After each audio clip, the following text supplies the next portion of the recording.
Confandi, la Caja de Compensación Familiar y la mano amiga de los vallecaucanos, trabaja con pasión por el wellness de los afiliados y sus familias y la sostenibilidad de la región. Muy bien, vamos entonces a dar paso a nuestro siguiente segmento, donde recibo muy especialmente a nuestros invitados. Voy a ir presentándolos uno a uno con una breve reseña de su hoja de vida.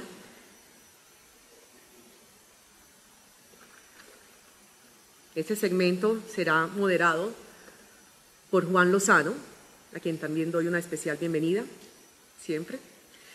Bien, uno de nuestros invitados, José Alejandro Cheine, rector del Colegio Mayor de Nuestra Señora de Rosario. Actualmente es el decano de la Escuela de Administración de la Universidad de Rosario y chair mundial del Consejo de Acreditación para Escuelas de Negocios y Programas desde septiembre de 2017. Siendo el primer latinoamericano y colombiano en obtener esta posición en dicha asociación. Estudió en el Gimnasio Los Cerros, es economista de la Universidad de Rosario con especialización en docencia universitaria, especialización en administración de empresas, maestría en pedagogía, doctorado en pedagogía de la Universidad UPAED en México y estudios de alta gerencia internacional. Bienvenido, adelante. También invito muy especialmente a que nos acompañe al escenario el señor Ángel Melguizo, vicepresidente de Asuntos Externos y Regulatorios de DirecTV, Latinoamérica, AT&T. Es doctor en Economía Pública y licenciado en Economía por la Universidad Complutense de Madrid. Es responsable del posicionamiento de DirecTV en temas regulatorios, clave para la transformación digital de la región. Previamente fue jefe de la Unidad de América Latina y el Caribe del Centro de Desarrollo de la OCDE. Trabajó como especialista líder en la Unidad de Mercados Laborales y Seguridad Social, Banco Interamericano de Desarrollo, BID. Fue vocal asesor de la Oficina Económica del presidente del Gobierno de España y economista principal del Servicio de Estudios del BBVA, especializado en análisis sobre nuevas tecnologías y crecimiento económico, política fiscal y reforma en pensiones en América Latina. Bienvenido.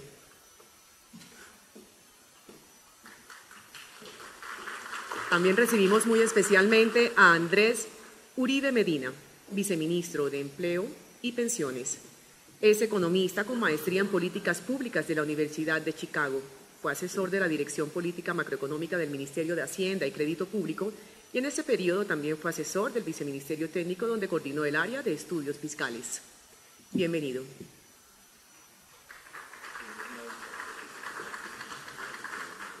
Doy una especial bienvenida también al doctor Eduardo Pisano, exministro de Desarrollo. Es abogado de la Universidad de los Andes, con máster en Administración Pública de la Escuela de Gobierno Kennedy de la Universidad de Harvard. Se desempeñó como presidente de la Asociación Colombiana de Gas Natural, Naturgas, de 2009 a 2016, donde impulsó la internacionalización del gremio al incorporarse al International Gas Union. Durante su administración se dio inicio a la utilización del gas natural vehicular en los sistemas de transporte de masivo en las ciudades de Medellín, Cartagena y en una forma preliminar en Bogotá. También fue ministro de Desarrollo Económico durante el gobierno del presidente Andrés Pastrana, secretario general de la Presidencia de la República, presidente de Telecom, senador de la República y gerente de Asuntos Públicos de Shell en Colombia. Bienvenido.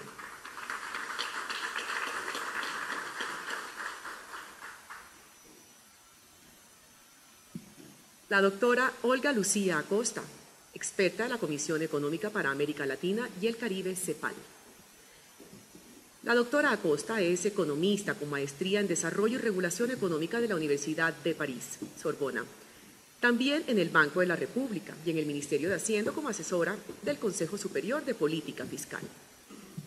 Se desempeñó como editora de la revista Coyuntura Social e investigadora de Fedesarrollo y como profesora de la Facultad de Economía de la Universidad de Rosario. En los últimos años ha realizado estudios y ejercicios de cooperación técnica con el Departamento Nacional de Planeación en temas de equidad distributiva en los aspectos institucionales del sistema de protección social del país. Su trabajo más reciente es el estudio sobre el sistema de protección social de la población rural en Colombia.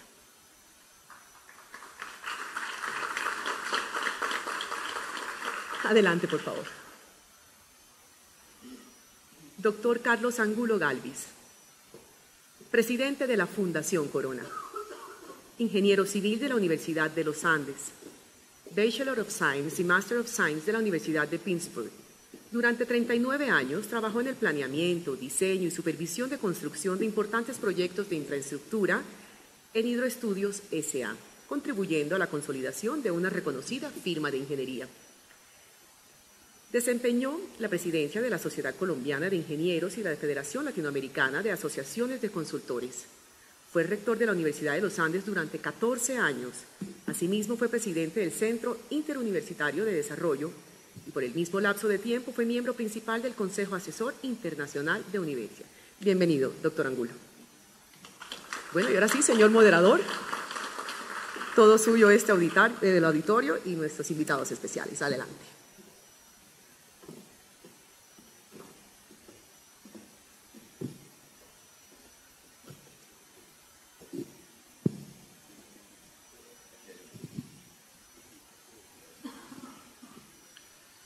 Bueno, es un placer nuevamente encontrarnos en esta sesión que yo llamaría el megapanel. Han acabado ustedes de oír las muy brillantes hojas de vida de nuestros panelistas y nos ha entregado Carlos Caballero, le decía yo ahora, un panorama preciso, profundo, angustioso, pero al mismo tiempo desafiante, y de eso se trata, cómo a partir de esa realidad que ha descrito con todo detalle el doctor Caballero, pensemos en los temas de futuro, en los desafíos que tenemos por delante, reconociendo nuestra realidad, pero pensando también cómo logramos incorporar toda esta nueva tecnología, todas estas nuevas plataformas, todo este nuevo acceso al conocimiento y a la información que no existían en el pasado. Y lo remitimos también a lo que hablábamos en esta mañana. Encontrábamos fórmulas para unas recetas que hoy se deben cambiar. Encontrábamos fórmulas y planteábamos problemas en función de una realidad que tiene unos elementos vertiginosos de cambio. Entonces, creo que con esos dos pilares de referencia podemos dar paso a nuestro panel y creo que lo mejor que podemos hacer es escuchar a nuestros panelistas a partir de la descripción de objetivos del panel y quizás con la guía de una pregunta adicional que puede servir de referencia para que ustedes la tengan en consideración en sus intervenciones, de una muy reconocida experta en educación a nivel global, que seguramente muchos de ustedes conocen y que ha estado en otros eventos, de Carmen Pagés. Está grabada en un video, podemos rodar esa pregunta y en el orden que están aquí sentados les podemos dar el paso por lapso de 10 minutos, si ustedes están de acuerdo, cada uno haga su presentación y luego tendremos entre nosotros mismos una sesión dinámica de preguntas y respuestas, de manera que podemos dar paso a la pregunta de Carmen Pagés.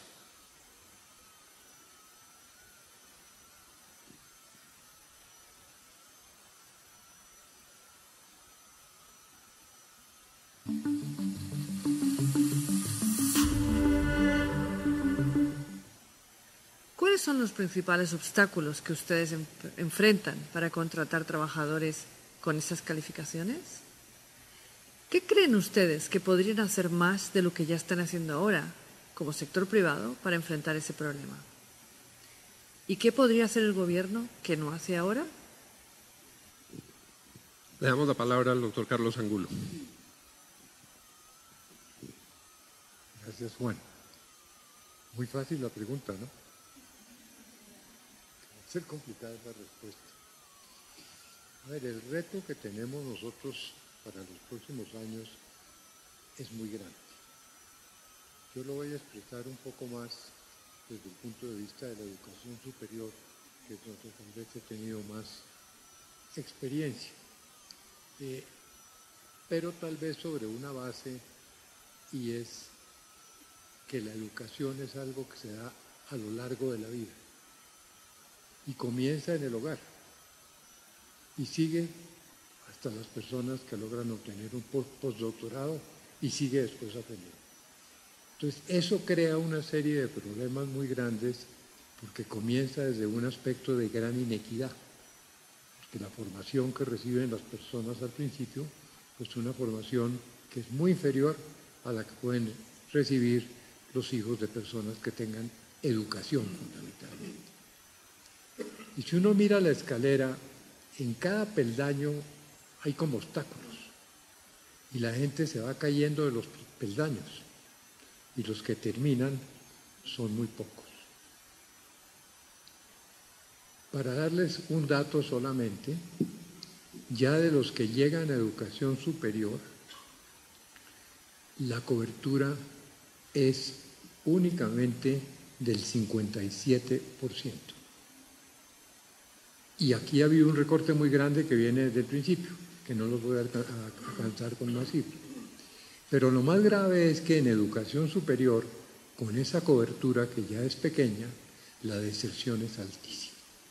La deserción en educación superior, y ahí incluyo educación universitaria, educación técnica y educación tecnológica. La deserción es del 50%. 1 de cada 2 estudiantes que entran a la universidad se gradúa. Entonces, es un desperdicio de esfuerzos absolutamente gigantesco. Y es un problema mundial, esto no es solamente un problema colombiano. Aquí yo diría que está un poco más agudizado. Entonces hay que pensar, lo primero, en extender un poco esa educación y en lograr que la gente que llega al último peldaño o que va pasando peldaños sobreviva. Pero el segundo problema, que Juan lo anotó muy bien en este momento, es el hecho de que a veces tienen éxito, se gradúan, pero no están preparados para el trabajo porque la tecnología no los deja, porque están atrasados en la tecnología. Y hoy día la educación tiene un papel adicional al que tenía tradicionalmente, y es el de reeducar a la gente, reentrenarlos para que con las capacidades que tienen puedan volver otra vez a desempeñar sus labores. Y ahí se necesita algo que también es muy débil aquí en Colombia, es muy débil en casi todos los países, la excepción tal vez es Alemania. Es un contacto muy grande del sector productivo con el sector educativo. Es decir, que haya una conversación fluida entre los dos para que las personas que educan la universidad y los institutos técnicos y tecnológicos lleguen con capacidad productiva en ese nivel. Y eso es más grave en la medida en que la gente tiene menor nivel de educación, porque tiene menos bases y es más difícil de entrenar. Ahora veía que gracias a algunas de las medidas del presidente Trump, están cerrando una fábrica de acero y están cerrando una red de restaurantes. Entonces tienen dos problemas completamente diferentes. Van a dejar, curiosamente, las cifras de desempleo son parecidas, son 5.000 personas que quedan en la calle. Entonces hay que reentrenar obreros de industria del acero, que se está acabando en los Estados Unidos, y entrenar personas de restaurantes. Paradójicamente es menos difícil lo segundo, porque las personas son más adaptables. Entonces ahí es clara la relación tan grande que tiene que existir. En la Gran Bretaña con el Brexit está pasando exactamente lo mismo, y en otros países en menor escala también ocurre esto. El país que tal vez ha mejor solucionado este problema es Alemania, con un esquema que es el esquema de educación dual, en el cual las personas se forman en la institución educativa y se forman en la institución productiva paralelamente, pero se requiere una articulación muy grande entre los dos sistemas para que se vayan complementando y puedan realmente llegar a producir. Entonces, pues ahí tenemos un problema muy grande. Hoy salió, seguramente algunos de ustedes leyeron en la prensa, el estudio del IMD, el Instituto de Administración en Suiza, donde muestran que Colombia en este momento está en el puesto número 58 entre los 62 países a los cuales ellos le hacen el seguimiento. Y en educación estamos en el 59. Entonces, eso indica que el camino para recorrer es muy grande. Aquí, los dos países que nos ganan en Latinoamérica son México y Chile. Entonces, lo primero que tenemos que buscar calidad en los sistemas de educación. La calidad es muy disímil. Aquí se tiene un esquema de acreditación de universidades, los cuales el ministerio habilita a las universidades que tienen determinadas condiciones y les dice: usted está acreditada por entre 6 y 10 años. Y de las cerca de 300 instituciones de educación superior que existen en el país, solamente 59 están acreditadas, el 20%. Y si uno mira eso críticamente, va a ver que algunas de las que están acreditadas tampoco deberían estar allá, pero seamos generosos y digamos que ese 20% es verdad. Eso lleva a que el 80% de las personas están recibiendo una educación deficiente. Entonces, primera solución, sencilla de expresar, compleja de llevar a cabo, buscar la calidad en la educación a otros niveles. ¿Por qué un niño que sale de uno de los colegios del norte y va a una de las buenas universidades que hay en Bogotá tiene éxito? No es ninguna gracia, está preparado para eso. Pero ¿qué tal los niños que están saliendo con estos programas de apoyo financiero del sur y tienen éxito? Son unos genios. Y nosotros tuvimos, Eduardo también los debió manejar, un par de programas, sobre todo el Quiero Estudiar, un programa que hicimos en los Andes, donde la selección es tremendamente rigurosa y los niños que se graduaron ahí, se graduaron varios de ellos con honores. Excelentes, pero el trabajo que tuvieron que hacer fue tremendo. Que está atado a otro problema en el cual se necesita un mayor contacto también del sector educativo y del sector productivo, y es el tema del costo de la educación. El costo de la educación es cada día más alto, y hoy día en educación superior la matrícula se ha bajado bastante en los 2 últimos años, y una de las razones es el gran costo. Yo hacía unas cuentas el otro día muy personales.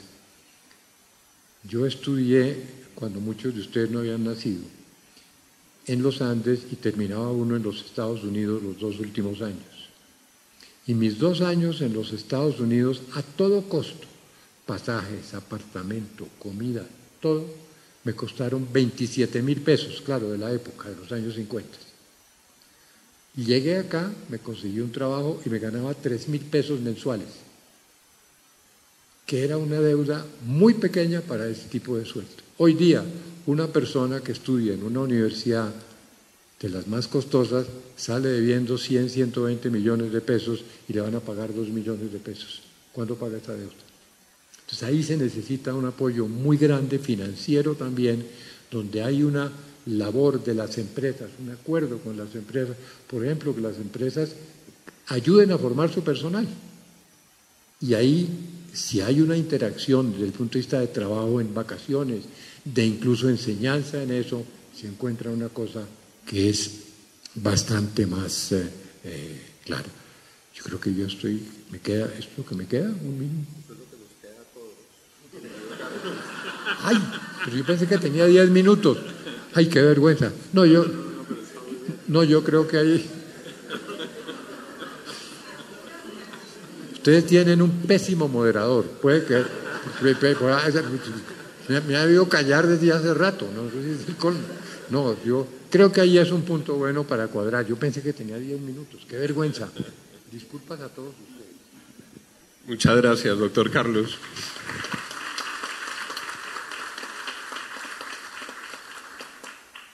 Esta es una tarea ingrata. ¿Quién osa interrumpir al doctor Carlos en esa presentación tan interesante. No, para nuestros compañeros del panel este es el tiempo total que nos queda de acuerdo con lo que nos han marcado, y esa es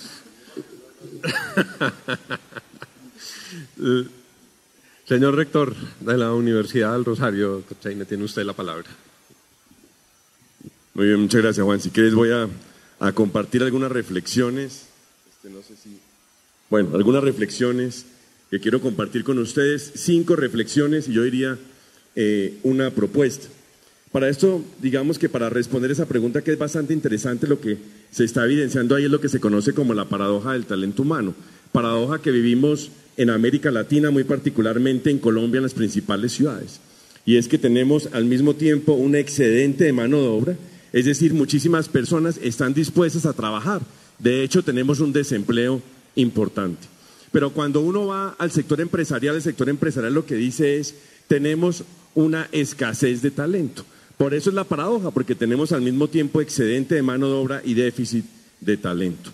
Y sin duda, la respuesta, como bien lo dice el doctor Angulo, es una innovación pedagógica.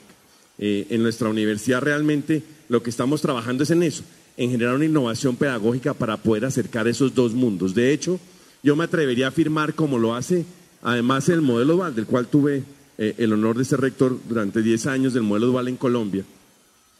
Los empresarios, el sector empresarial, no son un invitado en el proceso académico de la educación superior. Son realmente un pilar muy importante en todo este ejercicio. Pero algo que tenemos que también mencionar, doctor Angulo y Juan, en todas las cosas, Juan, hago un pequeño paréntesis, Juan, el abuelo de Juan fue un gran rosarista, lo mismo tu esposa, y gran profesora además de la Universidad del Rosario. Nuestros jóvenes hoy en día viven en un mundo que uno podría llamar extraordinario, y es extraordinario porque definitivamente viven en lo que se conoce como la tecnópolis virtual, la revolución de las TICs, que no es más que el acceso al conocimiento, un nuevo concepto del tiempo y el espacio, que es apasionante. Todos los jóvenes sienten que el tiempo cada vez va más acelerado, pero también sienten que el espacio es cada vez más pequeño. Sin duda, una sociedad bastante interconectada que lo que hace es que les da muchísimas oportunidades. Pero también el comercio internacional, que si bien es cierto, hemos tenido algunas dificultades que se observan en la prensa con respecto al comercio internacional, lo que sí se observa es que es una megatendencia, es decir, es algo que ya se generó y va a perdurar durante muchísimos años. De hecho, algunos afirman que los flujos de bienes, servicios y capitales apenas están iniciando. Están viviendo además un mundo con una innovación permanente, que es lo que algunos autores llaman como la espiral de la innovación, en la cual quien se monta en esa espiral definitivamente no se puede bajar, so pena de quedar por fuera del mercado laboral.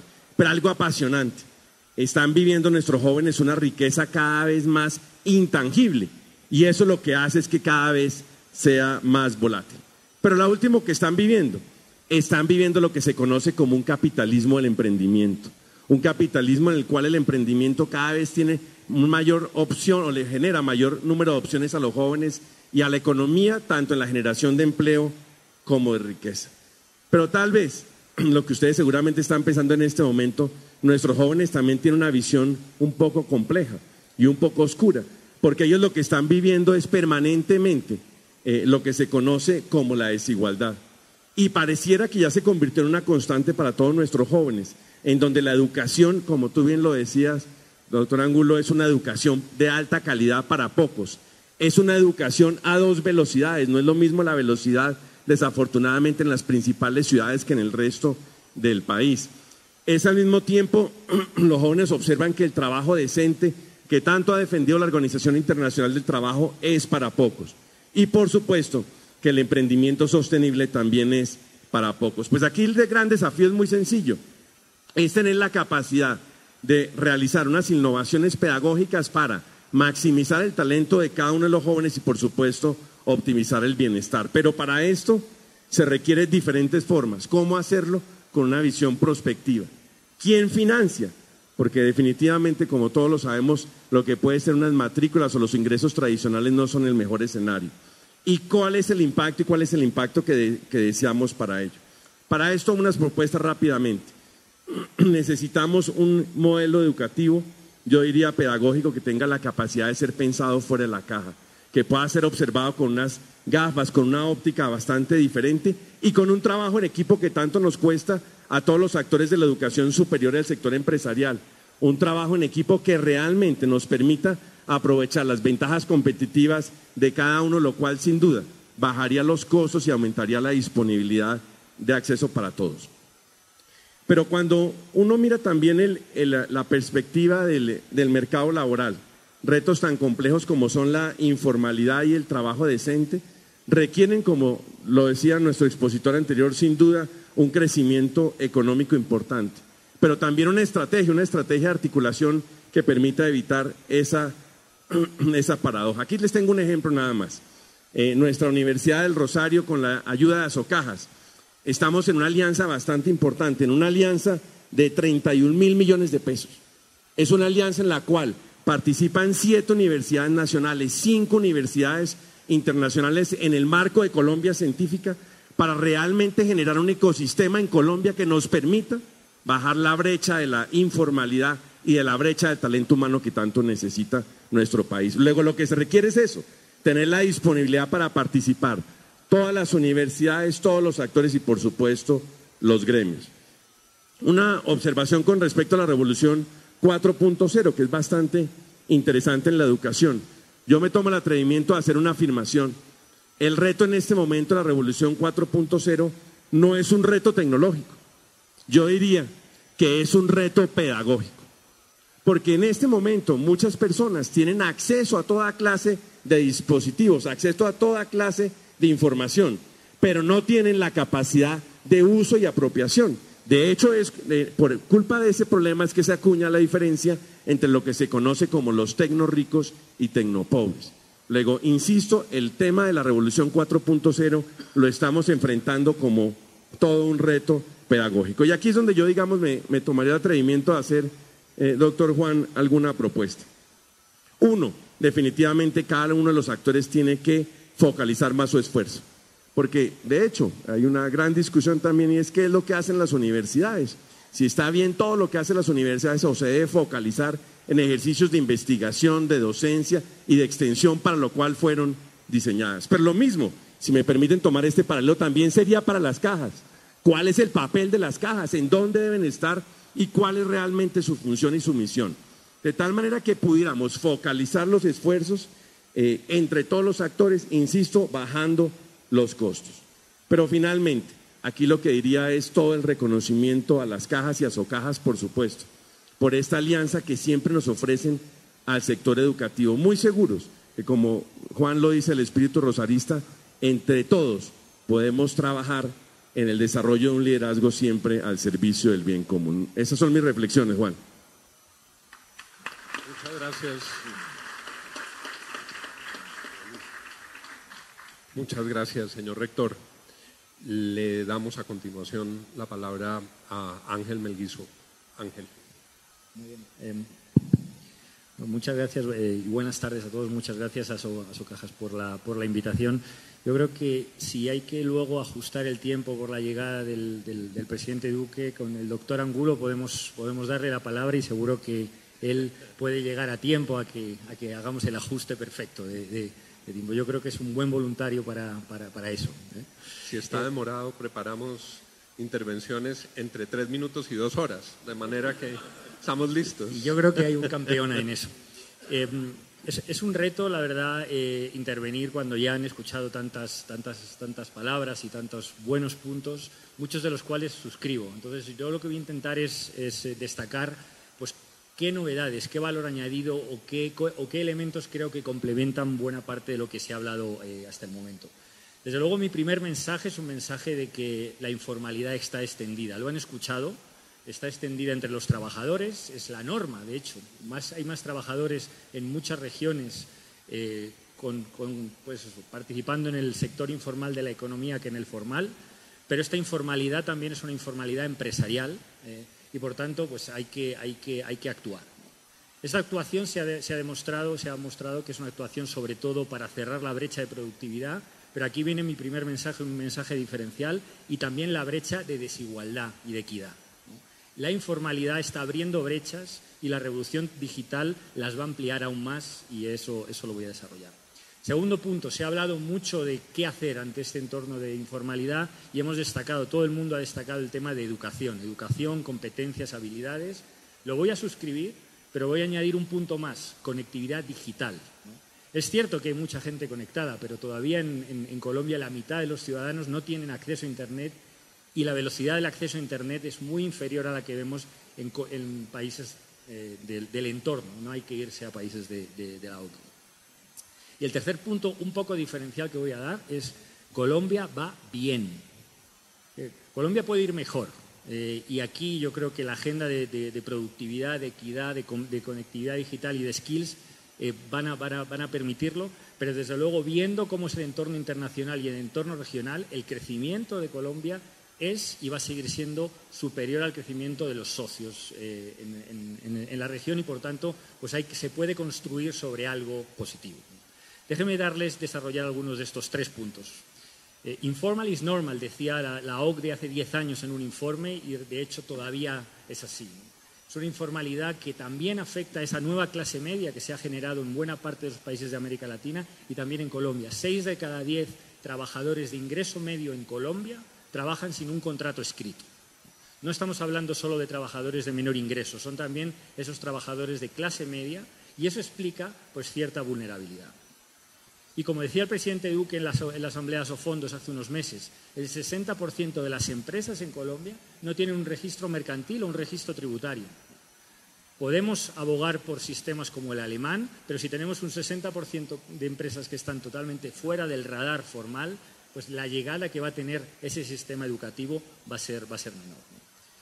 El McKinsey Global Institute ha publicado un informe hace unas semanas donde habla que, de hecho, estos segmentos medios que faltan explican los déficits de productividad y de equidad en América Latina.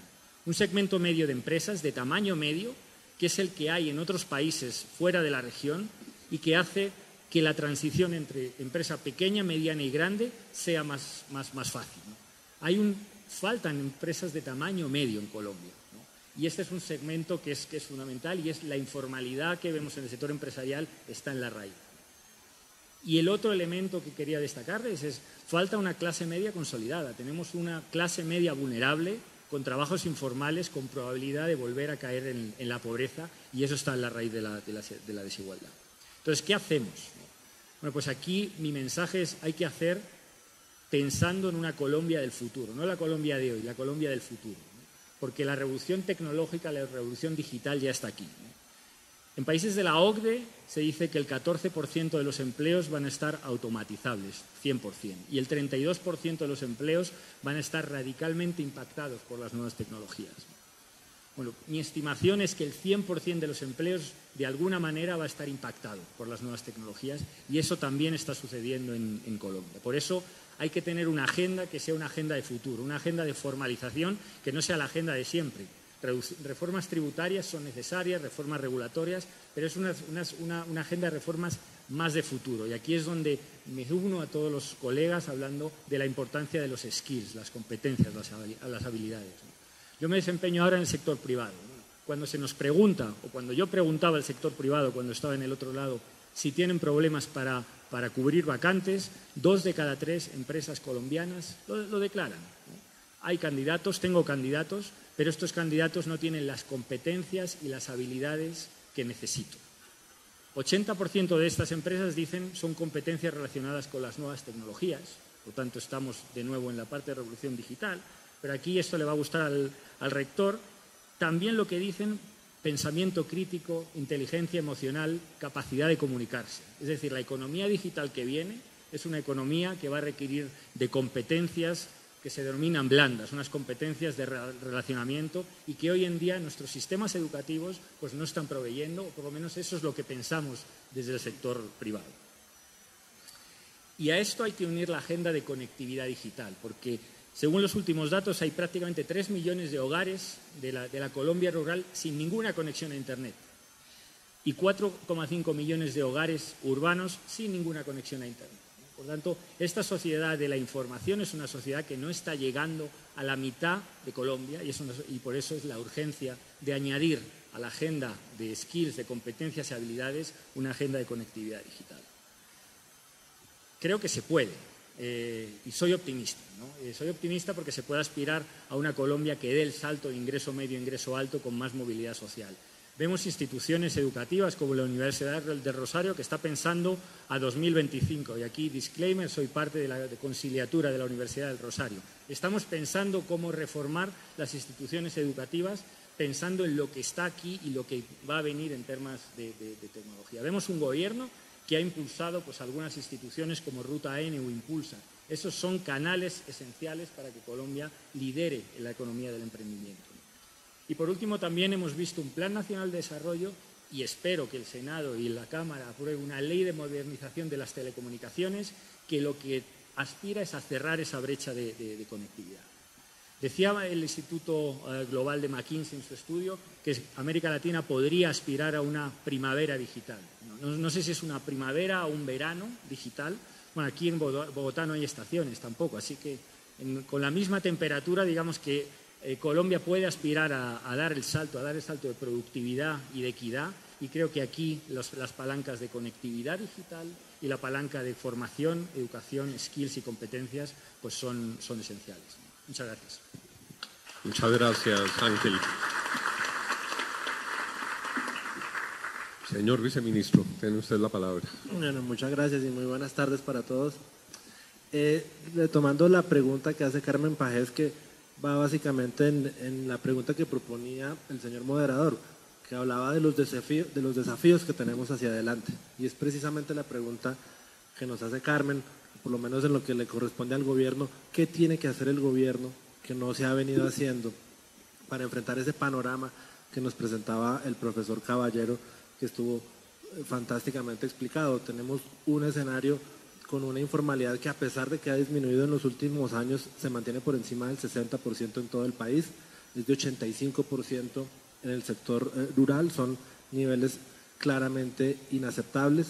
La tasa de desempleo tiene una tendencia creciente desde 2015 asociada a nuestra capacidad productiva.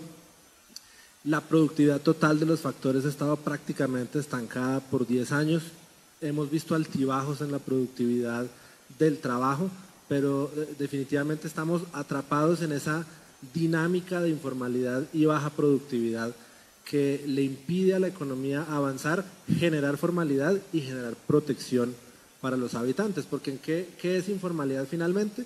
Pues la definición estándar que hemos visto, que también la presentó el profesor Caballero en su exposición, es estar cotizando a pensiones. Básicamente es dentro de las muchas características y dentro de las muchas circunstancias que rodean a la informalidad, una definición estándar es no tener cobertura para la vejez, no estar ahorrando a pensiones. Entonces la pregunta que nos hace Carmen es ¿qué hacer? ¿Qué debe hacer el gobierno que no ha venido haciendo? Y la respuesta es muy sencilla y después voy a explicar un poco en partes esa respuesta. ¿Qué hacer? La parte sencilla es cumplir lo que ya prometimos en el plan de desarrollo, cumplir lo que ya llevamos al Congreso y que Senado y Cámara en buena hora aprobó para tener esta carta de navegación del gobierno. Y aquí me voy a referir, porque tampoco se trata de traer, digamos, un chorrero de artículos. Me voy a referir a 3 artículos puntualmente que nos dan las bases para trabajar en este sentido. Eran metas aspiracionales hace 2 semanas, hoy en día ya son ley, hoy en día ya son la base para trabajar. El primer artículo que les quiero comentar es el de piso de protección social. Hoy en día el 44% de los ocupados en el país ganan menos de un salario mínimo y por lo tanto no pueden cotizar a pensiones. Por lo tanto son por definición informales. Nuestro sistema de seguridad social tiene esa barrera de entrada, ganar un salario mínimo mensual. Lo que hace el artículo de piso de protección es permitirle a aquellos quienes ganan menos de un mínimo mensual, y aquí es importante aclarar, no menos del mínimo legal. Yo puedo trabajar tiempo parcial y por eso ganar menos de un mínimo mensual les permite generar ese ahorro para la vejez que hoy no tienen. Es una población que hoy tiene la puerta cerrada para su protección a la vejez y no asumen la carga de la seguridad social. Es el empleador o el contratante del contratista prestador de servicios, quien debe aportar el 15% del ingreso de la persona a su cuenta de BEPS. ¿Qué es BEPS? Los beneficios económicos periódicos, para quienes no lo conocen, son un mecanismo alternativo a la pensión creado en la Constitución desde 2005, que le permite a aquel que no gana un salario mínimo mensual generar un ahorro para que a la edad de retiro pueda acceder a una renta vitalicia. Hoy en día, y desde su creación, BEPS ha sido voluntario.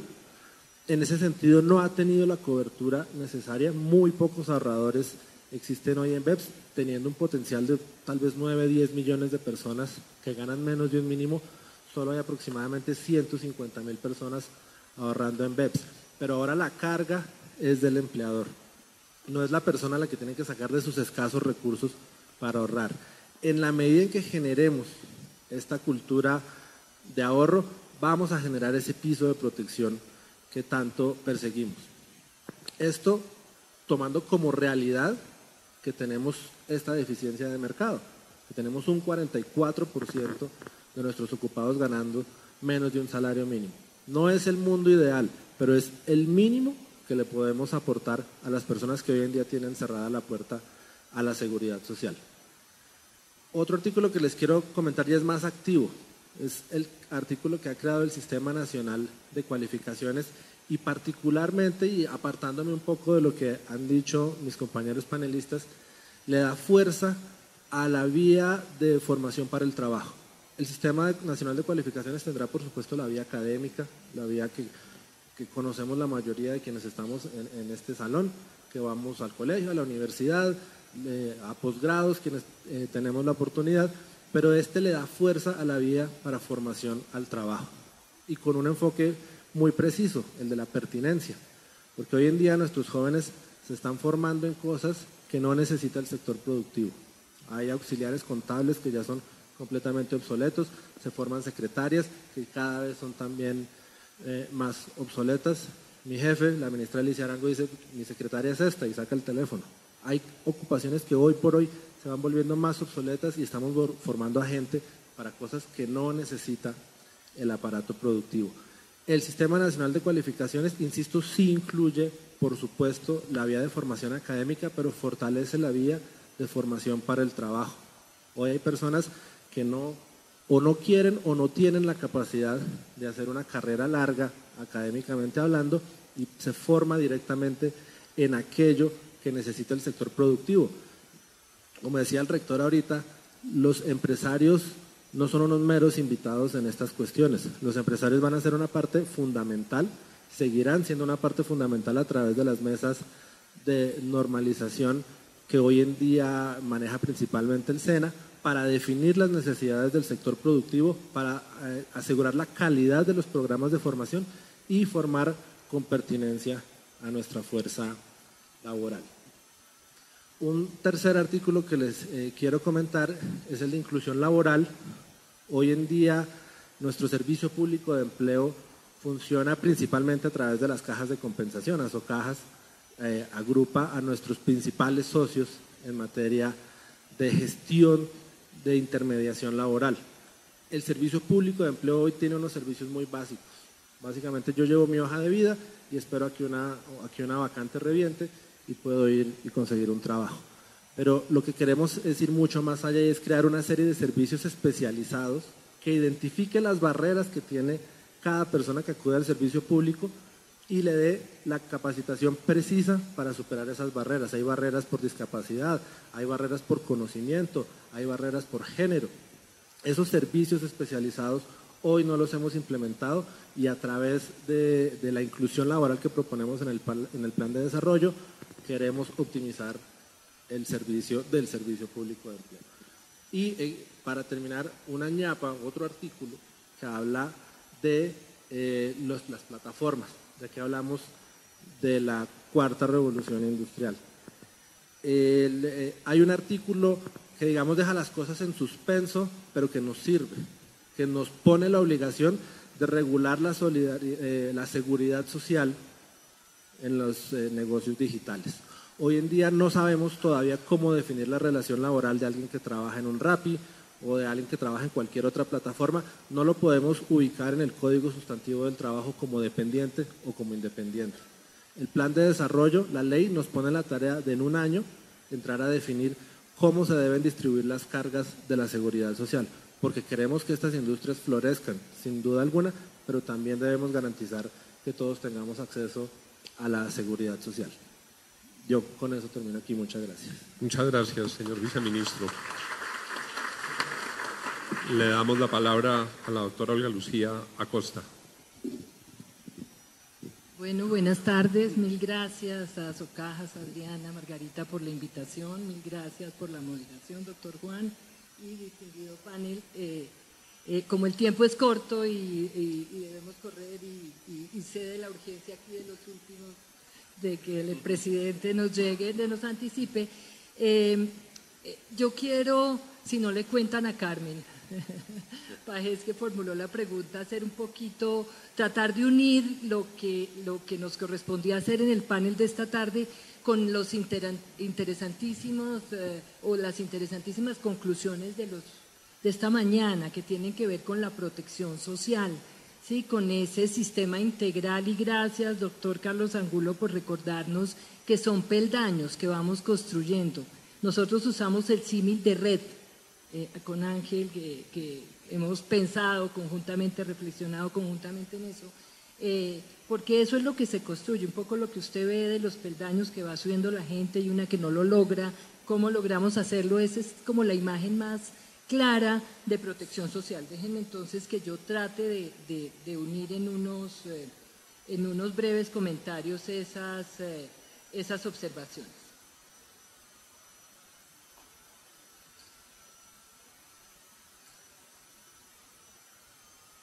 Bueno, en primer lugar, la verdad es que logramos protección social cuando alcanzamos círculos virtuosos en el ciclo de vida de las personas, ¿no? Cuando logramos, y por eso tenemos que pensarnos el sistema de protección social de una manera integral, y estoy seguro que así sucede cuando lo abordamos desde el tema educativo. Pensamos en primera infancia, pensamos en la pertinencia, en la cobertura sin duda, pero en la pertinencia y en la calidad de todo el ciclo educativo.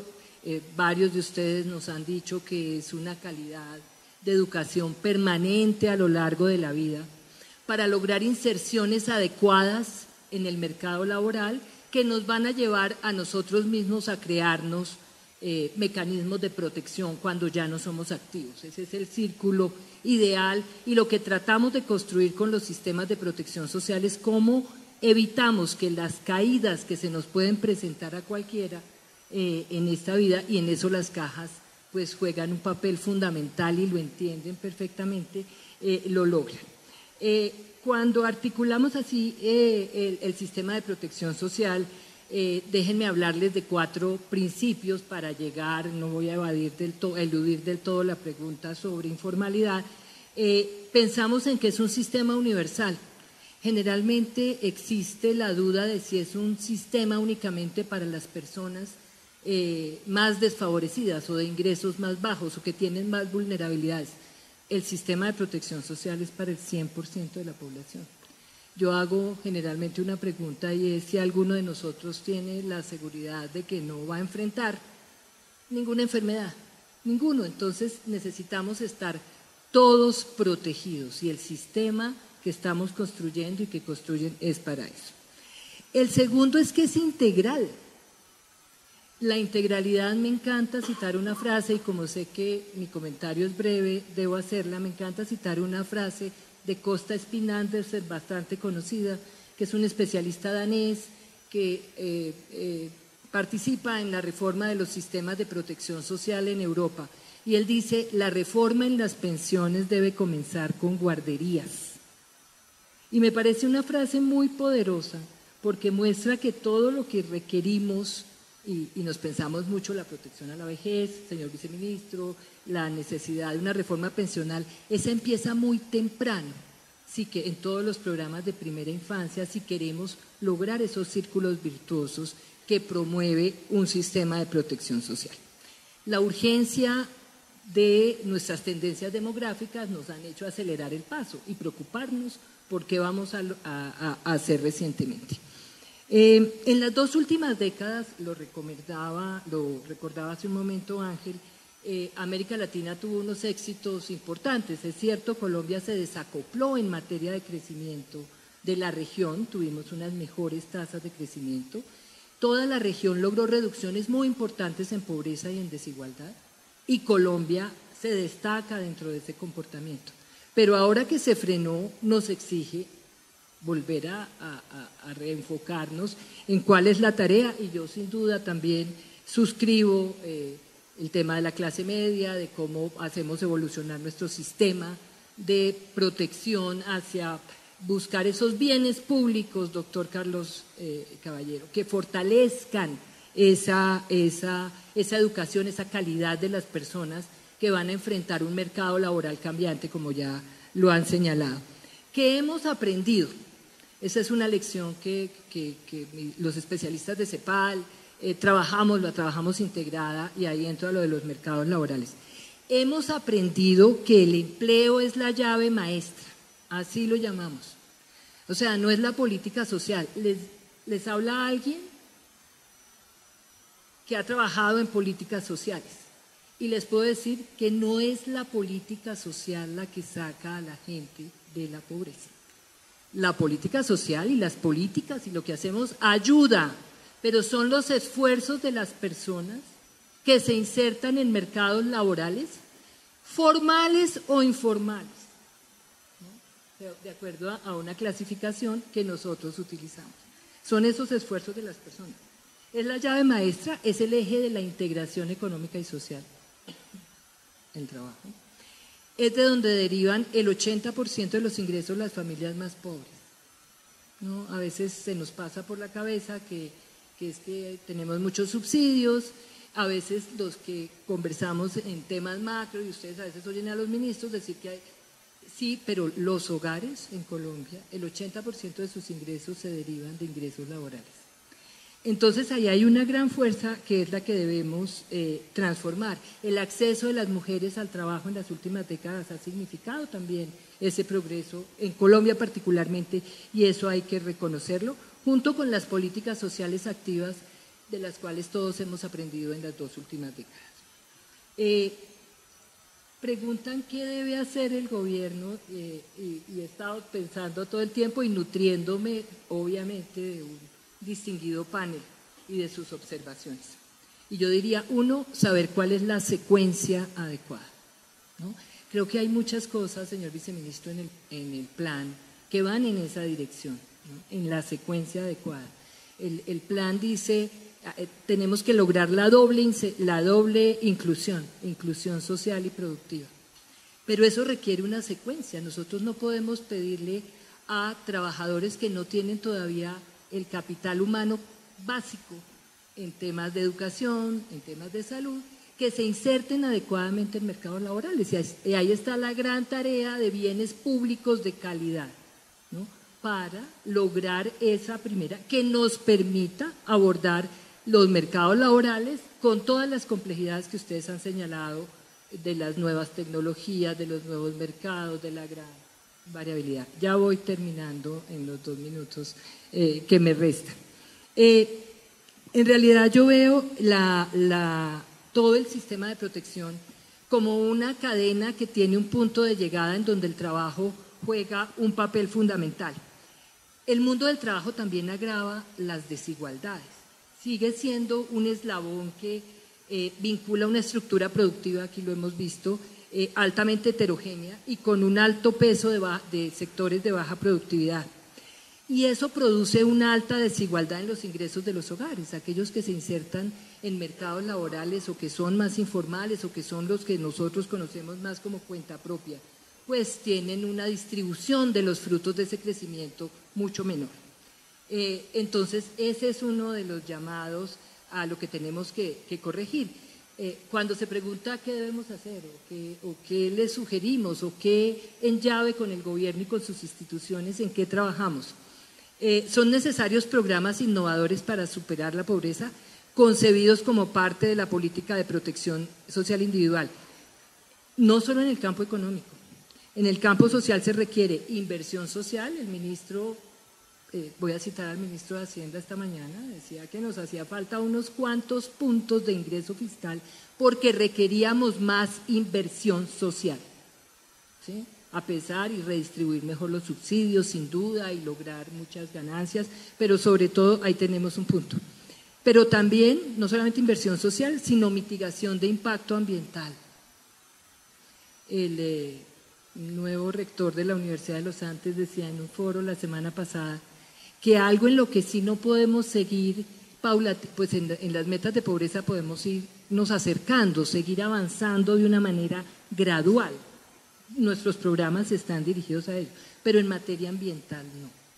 En materia ambiental se requieren intervenciones mucho más firmes, podría llamarlas yo, en esa medida. Se requiere la articulación, que es otra palabra que usamos mucho en protección social, es cómo articular las políticas, cómo este panel que se ha dedicado a mirar lo económico, lo productivo, cómo ganamos más competitividad, observamos también cuáles son los requisitos en materia de eficiencia y eficacia de las políticas sociales. A eso es a los que nos referimos cuando decimos debe ser integral. Y ahí es donde está precisamente la doble inclusión. Yo voy a dejar ahí, no me quiero pasar y no le quiero quitar unos minutos valiosos de muy seguramente los comentarios que él me va a hacer, el doctor Eduardo, y lo dejo ahí porque espero a que tengamos a una segunda ronda y podamos conversar. Muchas gracias. Doctor Eduardo, tiene la palabra. Muchas gracias a la doctora Olguita. Yo creo que se ha dicho una cantidad de temas en educación y en el área social. Yo quiero arrancar con esta pregunta. ¿Por qué no podemos tener pleno empleo en Colombia y trabajadores mejor pagados? Esa es la pregunta. Desempleo, informalidad, es lo que uno ve todo el día. ¿Por qué diablos no podemos tener el pleno empleo? Uno ve la economía americana, el desempleo es el 3,5%, unos niveles de informalidad bajísimas en los momentos de apogeo en Colombia. Nosotros en los últimos 18 años, durante 4 meses dentro de esos 18 años, logramos tener una tasa de desempleo por debajo del 8%. De resto, casi todo ha sido doble dígito y obviamente con un nivel de los que están empleados, un nivel de informalidad pues, cercano a la mitad más o menos de la población que está empleada. Entonces, la pregunta se responde fácilmente. No lo podemos hacer porque tenemos un sector productivo anclado en el pasado. Yo quiero arrancar de ahí. Una economía estancada en el pasado, produciendo unos bienes improductivos, sin ningún valor agregado, con muy baja productividad. Yo creo que el estudio que presentó Carlos Caballero, magnífico a propósito, Carlos, y muestra, digamos, todas esas realidades que están ahí y hay que decirlas, porque la gente se siente muy orgulloso de lo que hace, pero en el momento en que uno lo desnudan y le dicen, bueno, maestro, aquí cómo es este cuento, se da uno cuenta que realmente estamos muy atrás. ¿Qué tal los presupuestos o los recursos que hay para investigación e innovación en Colombia? Son inexistentes. Y es con esa plata con la que se logra ir modernizando, innovando, produciendo productos de mayor valor agregado. Y esto no es el tamaño de los negocios, porque a veces nos dicen es que son las microempresas. Yo les cojo el caso de Italia. Todo el norte de Italia, la gran mayoría de las empresas son empresas que no tienen más de 100 trabajadores, con unos niveles de productividad, de innovación, de producir unos bienes con un altísimo valor agregado y pueden mantener un empleo, y no solamente un empleo, sino un empleo muy bien remunerado. País desarrollado con unos niveles de ingreso muy superiores a los de Colombia, con empresas también pequeñas y medianas. Yo quiero tocar 2 casos del caso de Colombia rápidamente. Sector agrícola, que como bien lo señalaba Carlos, eso sí está pues en la base de toda esta cosa, el nivel de informalidad, el nivel de productividad. Y uno, pues ¿qué es lo que pasa? Pues es que es rudimentario, es primario, no tiene ningún valor agregado. Hoy día va uno a un pueblo como Ventaquemada, aquí saliendo para Boyacá, y ve cargar un camión con 50 cargas de papa metiéndole al camión. Es exactamente lo mismo que pasaba en 1950, está ocurriendo en el año 2019. No ha cambiado nada. Por ahí unos pesticidas nuevos y unos abonos nuevos, pero la gran realidad es que la productividad sigue anclada en el pasado y es igualita. Y lo propio pues sucedía en otras economías. Yo quiero coger el caso de España e Italia. España e Italia, bueno, ¿qué hago yo para mejorar productividad? Indudablemente se metió ciencia, se metieron las universidades, todo lo que han dicho mis antecesores se puso. Pero cogieron y dijeron, mire maestro, esto de la noche a la mañana no le vamos a aumentar la productividad a los agricultores ni en España ni en Italia, y tenemos una presión muy grande de la Comunidad Europea para reducir los subsidios agrícolas que existían allá. ¿Qué hicieron rápidamente? Conectaron esto con otras realidades. Todo el tema de agroturismo, por ejemplo, pegado al sector agropecuario. Un país que logró la paz como Colombia, regiones enteras, uno ve ese departamento del Huila, toda la zona cafetera, el eje cafetero, Santanderes, Boyacá, que perfectamente con unos programas muy sencillos del Estado puede ayudar a que cada casa de esas campesinas tenga un par de piezas con unas sábanas limpias y un baño limpio, que le den unas clases con el SENA a la señora de la casa y al marido, y que puedan hospedar en un principio desde el viajero más sencillo hasta el viajero más elitista si quiere una cosa mejor. Eso permitió en ese par de países duplicar el ingreso de los campesinos en muy pocos años. Son ideas fáciles que hay que hacer, que hay que meterlas, pero hay que tomar una decisión alrededor de esos. ¿Y qué tal el tema del carbón en Colombia? Nos volvimos el gran exportador de carbón y tenemos la tecnología para sacar un carbón a un precio relativamente barato y poder competir en los mercados. Pues miren la historia de eso. Mientras que Colombia está dedicada, y voy a hacer como una trayectoria, a sacar un carbón y llevar ese carbón a Alemania, a la zona allá del Ruhr, del noroeste de Alemania, donde todavía hay mucha generación eléctrica con base a carbón. Con ese carbón que sacado con un esfuerzo gigantesco, se logra llegar a Alemania. Se alimentan unas plantas eléctricas que le dan electricidad a la fábrica de Siemens y produce unos transformadores y una serie de equipos, entre otras, por ejemplo, vagones de metro, todo este tipo de cosas que nos las vuelve a exportar a Colombia, con una productividad y un valor agregado frente al valor del carbón, que yo creo que fácilmente es de 100 a 1. De 100 a 1. Entonces, cuando uno se pregunta nos hemos quedado anclados en el pasado, creyendo que con ese tipo de exportaciones nos estamos ganando el mundo. Cada vez tienen menos valor en el mundo y obviamente lo que necesitamos comprar tiene un muchísimo valor mayor porque tiene mucho mayor valor agregado. Entonces, si la economía colombiana no logra salir de esa encrucijada y empezar a entender que tiene que meterse en un desarrollo secundario que le dé un mucho mayor valor agregado a esto, yo creo que no vamos a salir. Entonces la gente se pregunta, ¿por qué hay bajos salarios? Pues es que lo que vendemos no vale nada tampoco. Y eso desde el pequeño hasta el grande, seguimos con unos salarios rudimentarios y la razón de eso es que las empresas tampoco son productivas. Si uno dijera doblo los salarios, quiebro la economía colombiana. No hay manera de que lo puedan pagar porque los ingresos de todas estas empresas son ingresos mediocres frente a lo que debe ser la realidad económica del país. Y peor todavía, pues tenemos una economía abierta en que las importaciones se van a ir comiendo, todas esas importaciones con alto valor agregado se acaban comiendo las importaciones locales. Yo fui ministro de Desarrollo y de golpe me preguntan los ministros de Comercio a medida que llegan, oiga, ¿qué es clave en el ministerio? Y yo les digo, párele bolas a la política automotriz. El tema automotriz tiene un peso en el PIB fuertísimo y si el sector automotriz no crece en Colombia, el PIB industrial no crece. Entonces empieza uno a mirar las cifras y ya empieza uno a ver que eso varió. ¿Qué pasó? Aquí estaba la fábrica de Mazda, estaba la fábrica de Fiat en un momento dado, estaba la fábrica de Renault, General Motors tenía ensamblaba una cantidad de sus vehículos. Hoy cerca del 70-80% de los vehículos que consumimos en Colombia son importados. Ya perdimos toda posibilidad de competir contra lo que hay. Entonces, exportamos una serie de productos primarios, petróleo, carbón, ferroníquel, materias primas para que otros hagan el valor agregado por fuera y nos devuelvan esos bienes a 5 o 6 veces el valor de lo que nosotros estamos exportando. Entonces, pues ahí no hay ninguna posibilidad de salir adelante. Y por último, pues indudablemente hacer empresa en Colombia se ha vuelto sumamente complejo. Uno mira los costos administrativos, lo que tiene, contador, revisor fiscal, tiene que hacer que la declaración del IVA, que el anticipo, que el no sé qué, y dele. Uno va a mirar una empresa donde uno tiene 2 o 3 trabajadores. Mi oficina particular, donde yo tengo un escritorio y hay una secretaria, tiene que tener revisor fiscal, tiene que tener contador, la cantidad de declaraciones, y esto no solamente del nivel nacional, ahora que el ICA de los municipios, todo, que arranca un proyecto, un gran empresario en el sector de infraestructura en este país, le paran el proyecto a mitad de camino. Es una cosa que sin ningún sentido, pues una cosa arbitraria y además lo digo, sin ningún rubor lo hacen y dejan botado un proyecto y obviamente pues eso no hay manera de sacarlo adelante y los costos para arriba. Entonces un poco lo que quiero decirles es, tenemos que dar un vuelco y la única manera de lograr recomponer la economía para tener mejores salarios y para poder garantizar que realmente somos competitivos, pues indudablemente es dándole un vuelco a la economía. Muchas gracias.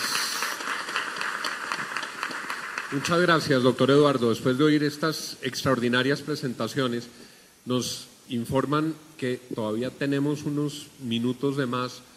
El señor presidente parece que aún no ha salido, entonces alcanzamos a tener la ronda de preguntas y una ronda de cierre. Para la ronda de preguntas con Aso Cajas, lo que habíamos pensado que nos puede funcionar bastante bien es que nos vamos rotando, doctor Carlos, la pregunta entre nosotros mismos. Yo le hago una pregunta a usted, usted le hace una pregunta al señor rector, el señor rector le hace la pregunta a Ángel, y así hasta que lleguemos a donde el doctor Pisano. Y yo ahí digo paso y vamos a la ronda final. Entonces, tenemos, son preguntas cortas para unas respuestas de, no sé, 2, 3, 4 minutos, y así cada uno tiene tiempo para hacer una reflexión final de cierre. Escuchándolo, doctor Carlos, y conociendo su trayectoria, le pregunto por los asuntos de cara a aumentar la productividad con unos ajustes en el modelo educativo. El primero, cómo afinar la pertinencia de los programas que se ofrecen, y dos, cómo transformar el rol del maestro, del profesor, para que el propio profesor sea también, para que el propio maestro sea también, no simplemente un ser iluminado que repite unos conocimientos que están en Google, sino un guía, un tutor, un motivador para las nuevas actividades. Doctor Angulo. Muy pertinente la pregunta. Se necesita trabajar en varias direcciones, pero tal vez 2 direcciones son las más importantes. La una, el profesor, que sea un verdadero profesor, y eso ha cambiado mucho con el tiempo. Aquí se daban, no solamente aquí, sino en otros países, las clases estas magistrales grandísimas del profesor, y hoy día eso ha cambiado. Se mantienen unas de esas, por supuesto, pero hay mucho diálogo entre profesor y estudiante y entre estudiantes. Y uno lo ve en las universidades, los pasillos y los salones llenos de gente que permanece el día trabajando y teniendo una educación fuera del aula. O sea, ahí el profesor tiene que ser un motivador de esa mayor educación, y los mismos estudiantes lo pueden hacer con mucha habilidad. El segundo tema es el programa curricular.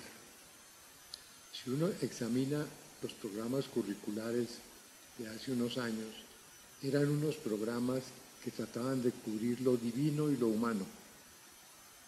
Y en este momento, si uno cubre lo divino y lo humano, cuando termina, lo que era divino se volvió humano y lo que era humano se volvió divino, y queda uno absolutamente convencido.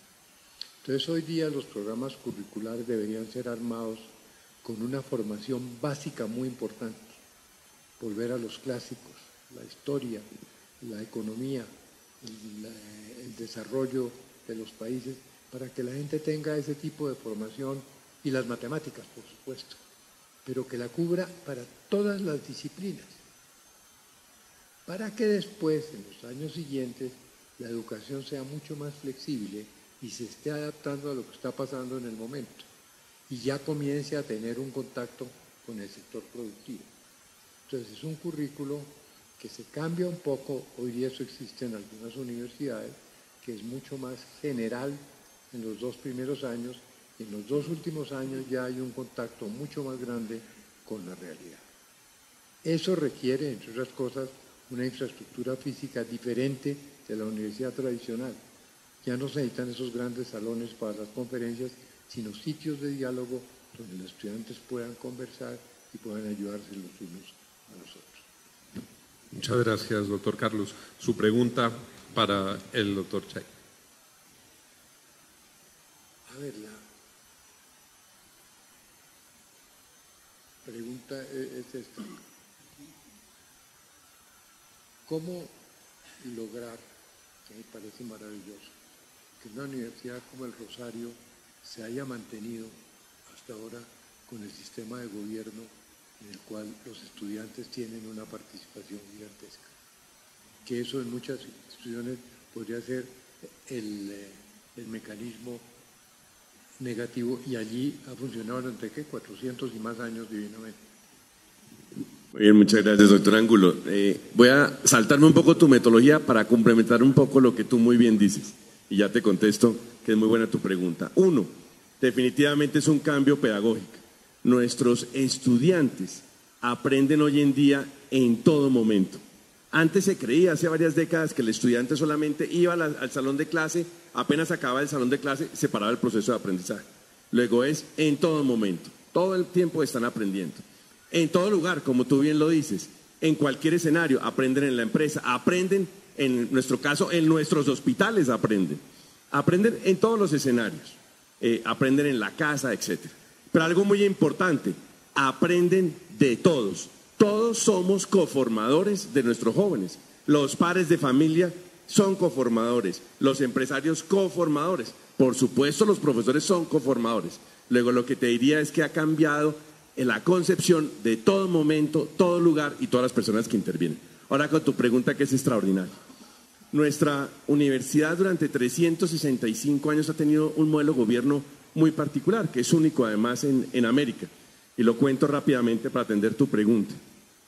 Cuando iba a morir nuestro fundador, él decide no entregarle la universidad a ningún grupo político ni religioso, a ningún grupo. Y lo que hace es que escoge a los mejores 15 estudiantes. Esos 15 estudiantes son los que se conocen como colegiales. En ese momento, esos 15 colegiales reciben la propiedad de la universidad y el buen gobierno. Y desde hace 365 años, esos colegiales cada 4 años escogen al rector. Yo de hecho tengo la fortuna que fui seleccionado en el mes de octubre por esos 15 colegiales de la mano de los 5 miembros de la conciliatura. Pero no es suficiente. Esos 15 colegiales cada 4 años escogen la junta directiva, lo cual además lo hace apasionante. Luego es un sistema en el cual creemos firmemente que la universidad debe ser para los estudiantes y de los estudiantes. Así ha funcionado durante 365 años y esperamos que siga funcionando por varios siglos más. Muchas gracias, doctor Angulo. Señor rector, ¿quién escoge a los 15? Esa es una pregunta interesante. Los 15 colegiales además son seleccionados con base en criterios académicos, sin duda, su comportamiento ético, su compromiso, pero algo muy importante, por su vocación de servicio al país. Como tú sabes, parte de nuestro sello es que llevamos 365 años construyendo y participando activamente en la construcción del país. Luego esos 15 colegiales son seleccionados por la junta directiva, pero no se repite, porque los 15 colegiales escogen la junta y a los 4 años ellos escogen al otro. Y así ha funcionado de maravilla. Vale la pena mencionar que esos 15 colegiales son jóvenes entre los 22 y los 26 años. Son muy jóvenes, pero ahí está la sabiduría del fundador al comprender que el único protagonista en la educación es realmente el estudiante. Y por eso es que hoy en día los modelos empiezan a reconocer que el aprendizaje está por encima de la enseñanza, Juan. Muchas gracias, señor rector. Su pregunta. Tengo una pregunta para el doctor Ángel, y es cómo podemos cerrar la brecha a nivel nacional. Sin duda en las grandes ciudades, estoy hablando de la brecha tecnológica, en las grandes ciudades tenemos un reconocimiento, unos resultados importantes, pero no necesariamente se presenta con la misma velocidad en el resto del país. ¿Qué podemos hacer para llegar a esos sitios donde no llegan necesariamente todos? Incluso al mismo Estado le cuesta mucho trabajo llegar a todos los rincones de Colombia. Las preguntas que te han hecho eran más fáciles que las que me has hecho a mí. Esto va a ir cada vez más difícil y la última pregunta va a ser imposible de responder. Realmente muy buena pregunta. Hay un tema cultural también. Un dato que antes no di es el dato, por ejemplo, de conectividad en el sector empresarial en las pequeñas y medianas empresas, ¿no? En Colombia, 70% de estas pequeñas y medianas empresas no tienen acceso a Internet. Y cuando se les preguntó por qué, el 90% dijo porque no lo necesito.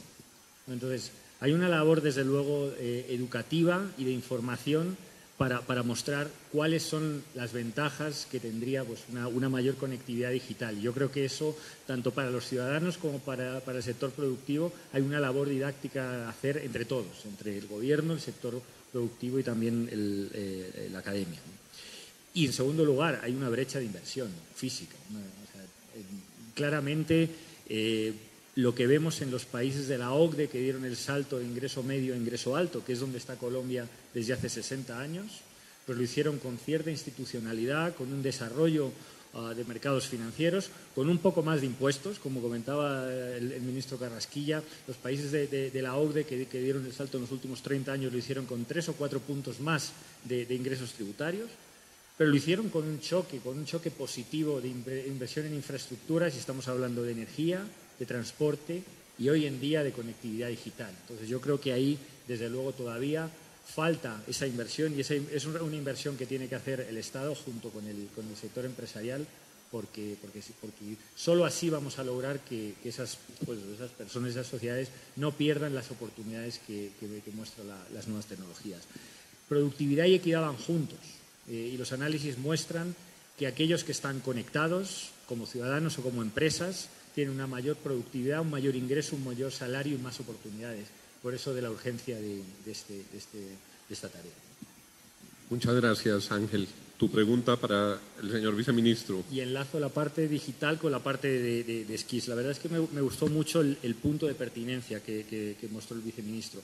Yo creo que la educación, cada vez más estamos hablando de formación y no tanto de educación, o no solo de educación. Hay que hacer reskilling, upskilling, o sea, todo el rato hay que seguirnos reciclando, y cada vez menos se habla de empleos y más de tareas, ¿no? Algunos números que citan por ahí es que pues, las personas, los colombianos que hoy se incorporan al mercado de trabajo, pues van a tener unos 6 empleos, 4 de los cuales no tienen ni nombre.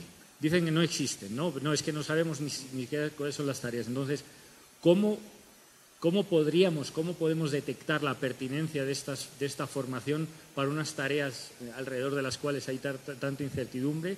Y en segundo lugar, porque me gustó mucho el último comentario también sectorial, ¿qué planes se están haciendo a nivel sectorial? Que es, yo creo, que lo que está faltando en muchos casos desde el Ministerio. Señor viceministro. Bueno, es muy importante. Esto nos lleva a la pregunta, a la preocupación original que hemos tratado en este panel, porque donde no hay pertinencia hay informalidad. Donde yo no puedo aplicar mis habilidades, donde no hay un trabajo en el que yo pueda ser productivo, estoy generando informalidad.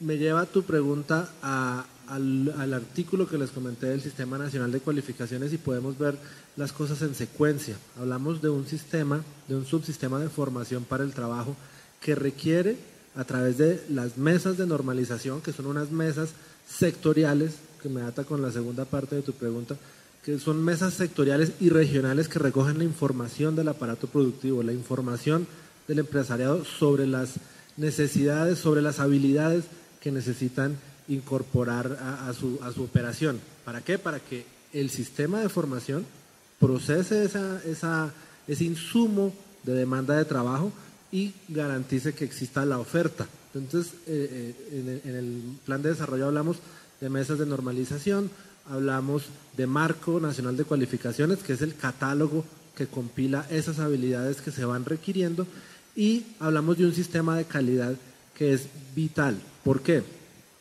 Es vital que sea ágil. Aquí está el doctor Carlos Mario, el director del SENA, que lo sabe mejor que todos nosotros. Tiene que ser ágil porque justamente en el campo al que tú te refieres, en el campo tecnológico, hoy en día se necesita gente para el software 3.0. Y si nos demoramos 2 años certificando el programa, la calidad, el día que formemos a los primeros 100 muchachos ya vamos en el software 5.0. Entonces es importantísimo, en esta secuencia que les explico, partir de la información del sector productivo, porque tenemos que partir de la base obvia de que el gobierno no se las sabe todas, está lejos de sabérselas todas. Tiene que ir donde está la verdadera información, tiene que ir donde está la necesidad, tiene que ir donde está la demanda de trabajo. Y allí es donde el empresariado, y a través de este mecanismo de mesas de normalización que recoge esta información, nos va a permitir optimizar el mercado de trabajo. Y la agilidad con que lo hagamos, repito, va a ser fundamental en el área tecnológica. Doctora Olga. Doctor Juan, lo sigo acá. Sí, hablando con la doctora Adriana, y les propongo que hagamos un paréntesis. Eso nos permite una pequeña alteración del esquema, pero puede ser, antes de la pregunta, muy interesante escuchar al doctor Estrada, director nacional del SENA, sobre la pertinencia, sobre la forma como se están entendiendo el sector productivo y el diseño de las necesidades de formación con el Estado, con el gobierno, a través del SENA, de manera que los saludamos, le damos la bienvenida y le damos el micrófono por unos minutos y ya regresamos a nuestra dinámica precisamente a partir de que usted, señor viceministro, nos hizo ver que aquí teníamos al señor director del SENA. Bienvenido, doctor Estrada.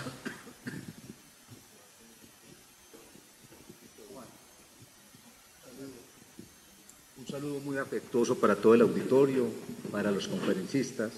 Simplemente voy a hacer unas reflexiones cortas, breves, concisas. Miren, el presidente Duque le ha asignado varias tareas al SENA durante su administración. Para mí, la más importante y a su vez retadora es que el SENA, articulado con las universidades, con institutos o entidades estatales del orden nacional, regional y local, con organismos de cooperación internacional, con los gremios, con los empresarios, logremos a través de la formación que el sector privado colombiano llegue a la cuarta revolución industrial. Propiciemos la llegada del sector privado colombiano a la cuarta revolución industrial. ¿Por qué les digo que me angustia, que me parece algo muy retador? Porque el SENA en muchos de sus procesos, doctor Juan, ni siquiera ha llegado a la tercera revolución y el presidente me está solicitando que acompañe al sector privado para que aborde la cuarta revolución industrial. El SENA se quedó formando para la era industrial. Hay una gran obsolescencia tecnológica. Digamos que en ese diálogo fluido que he mantenido con los empresarios colombianos, ellos me manifiestan que desde el punto de vista de competencias técnicas, el SENA ha hecho una labor satisfactoria. No lo mejor, pero digamos que es satisfactoria. Pero en el marco de la cuarta revolución industrial, algo que es importantísimo para lograr que esos 7 millones de colombianos que anualmente pasan por los centros de formación del SENA, es decir, el 16% de la población colombiana, para lograr que esos aprendices, que esos estudiantes de las poblaciones más vulnerables del territorio colombiano se inserten exitosamente en ese mundo globalizado, nosotros definitivamente tenemos que trabajar, como lo dice la ministra Alicia, como permanentemente me lo repite el vicepresidente, el doctor Uribe, nosotros tenemos que también lograr desarrollar competencias socioemocionales en esos aprendices. Nosotros estamos revisando con mucho detalle cuáles son los programas que el SENA en este momento está impartiendo. Por eso en el SENA estamos hablando de una profunda transformación digital. Yo creo, doctor Juan, que ese término de transformación digital está siendo utilizado erróneamente por muchos empresarios. Para que exista una transformación digital se deben dar 3 componentes. Primero, debe haber cambiado el modelo de negocio. A la educación, yo creo que el modelo de negocio de la educación en este siglo XXI está cambiando. Y en el caso particular del SENA les voy a explicar por qué estamos hablando de transformación digital. Primero, la forma en que nos van a evaluar desde Casa de Nariño. Anteriormente se decía, el SENA tituló 450.000 tecnólogos. El 60% de los tecnólogos que se titulan en el país son formados por el SENA. Bravo, cobertura. Certificó en competencias a 800.000 técnicos. ¡Uy! Felicitaciones, el SENA cumplió la tarea. La pregunta que yo me hago, porque este es mi primer cargo público, la pregunta que yo me hago, yo que vengo del sector privado es, ¿para qué? Y conjuntamente con el doctor Carlos Enrique Moreno hemos construido un nuevo indicador. Nos van a medir es por empleabilidad. El 57.5% de los aprendices formados por el SENA a los 6 meses deben encontrar empleo, es decir, me van a cruzar contra el PILA. Y por primera vez en la historia del SENA de 62 años, Casa de Nariño me permite disminuir la cobertura. Este año va a caer un 7%, 2018 versus 2019, y consideramos que 2019 versus 2020 va a seguir cayendo la cobertura. ¿Por qué? Nos debemos focalizar en la calidad. Y como me están midiendo, entonces me están midiendo de una forma diferente. Y miren lo que me decía Jeffrey Kraft, el tercer hombre a bordo de Amazon. Primero está Jeff Bezos en Estados Unidos, quien maneja la operación en Margaret. Jeff Bezos maneja Canadá, se salta a México y desde México hasta Argentina, hablando con el tercer hombre a bordo que labora para el hombre más rico del mundo, bueno, uno de los más ricos, bueno, creo que sigue siendo el más rico independientemente de los 30.000 millones de dólares que se le llevó la señora por estar neciando. ¿Qué me decía Jeff Bezos, señor rector? Miren lo que me decía, que eso a mí me impactó y dije, uy, el modelo de negocio de la educación cambió. Escogimos al SENA como la agencia pública de empleo para intermediar el talento humano que Amazon va a contratar en Colombia. Cálculos. Piensan que en los 3 próximos años Amazon puede generar unos 20.000 empleos en Colombia. La segunda operación por fuera de Norteamérica, primero Costa Rica, en 2 años 8.000 empleos, segunda Bogotá. Cuando él me da esa noticia, yo me puse muy alegre y escogieron al SENA. Deme los perfiles. ¿Cuántos abogados de la Universidad del Rosario? ¿Cuántos administradores de empresas de la Universidad Nacional, de AFID? ¿Cuántos abogados del Rosario, la Javeriana? ¿Cuántos técnicos del SENA o el Politécnico Gran Colombiano? El gringo me dijo, usted no ha entendido. ¿Cómo que no ha entendido? No, nosotros ya no estamos contratando por títulos. Nosotros estamos contratando por saberes, por competencias, por habilidades, por destrezas, por skills. Me mató, porque recordemos que hace unos años nuestros papás nos decían, mijo, si usted no tiene el cartón, yo me acuerdo muy bien de mi abuelo, si usted no tiene el cartón, usted no es nadie. Ahora los grandes generadores de empleo, el cartón no les interesa. Le interesa la competencia, el saber, la destreza, la habilidad. Y yo estoy también observando un cambio en los millennials. Miren, los millennials no están dispuestos a encerrarse de forma presencial 5 años en un claustro universitario o tecnológico para adquirir un conocimiento a través de las universidades o una competencia a través del SENA para encontrar un empleo. Yo creo que vamos a tener que reevaluar la longitud de nuestras carreras. 5 años se me hace ya un tiempo muy largo. Pienso adicionalmente que el cambio del modelo de negocio, es decir, ya no se necesitan cartones, ya los empleadores no están exigiendo títulos, ya están exigiendo competencias, nos obliga a repensar el modelo de educación. Por eso en el SENA estamos hablando de transformación digital. Ya no me evalúan por cobertura, sino por empleabilidad. Y ya los grandes empleadores, tanto estas multinacionales internacionales como el GEA, el lunes desayuné con el doctor Carlos Ignacio Gallego, presidente de Nutresa, y asisto mensualmente al Comité Universidad Empresa Estado de Paisa, donde en un lado están los cacaos, como les decimos en Antioquia, las vacas sagradas, es decir, Bojanini, Jorge Alberto Velázquez, Carlos Ignacio Gallego, el doctor Correa de Pintuco, el Grupo Bios, Cacharre. Ahí hay 200.000 empleos formales. Y aquí está al otro lado el G8, que son las universidades privadas más importantes de Antioquia, invitan a la Universidad de Antioquia, que para nosotros es la institución más importante que tenemos los antioqueños. Se sienta el doctor Juan Carlos Mora, presidente de Bancolombia, presidir el CUBE, a mano derecha Carlos Mario Estrada, gobernador, alcalde, y estos señores, los empresarios, tomaron una decisión en Antioquia. En 10 años, los salarios de los técnicos y los tecnólogos van a ser iguales o superiores al de los profesionales.